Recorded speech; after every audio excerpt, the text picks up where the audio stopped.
రాజకీయంగా నన్ను తిట్టాడు కాబట్టి, నన్ను ఎదిరించాడు కాబట్టి, నేను జగన్మోహన్ రెడ్డి గారిని తిడితే నా మీద తిరుగుబాటుగా మళ్ళీ నా మీద మాట్లాడాడు, విమర్శించాడనేటువంటి కక్ష కడుపులో పెట్టుకుని రమేష్ని ఏమీ చేయలేక మానసికంగా వేధించడం కోసం జోగి రమేష్ గారి కొడుకు మీద ఈ రకమైనటువంటి వాళ్ళ బాబాయ్ మీద అక్రమ కేసులు పెట్టి చంద్రబాబు నాయుడు గారికి ఒకటే చెప్తున్నాం, నీ ఇష్టం రాష్ట్రంలో ఉన్నటువంటి 175 నియోజకవర్గాల్లో ఉన్నటువంటి వైఎస్ఆర్ పార్టీకి సంబంధించినటువంటి అందరినీ కూడా లోపలేసుకో, నీ మీద పోరాటం చేసేది ఖాయం.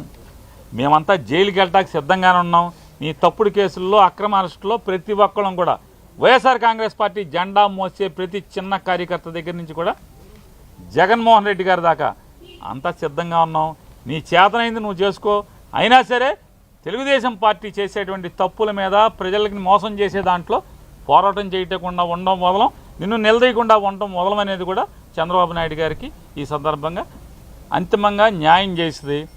జగన్మోహన్ రెడ్డి గారిని దగ్గర నుంచి వాళ్ళ జోగి రమేష్ గారి కుటుంబాన్ని నువ్వు ఎవరిని వేధించదలుచుకున్నా మేము న్యాయ పోరాటం చేస్తాం, ధర్మ పోరాటం చేస్తాం.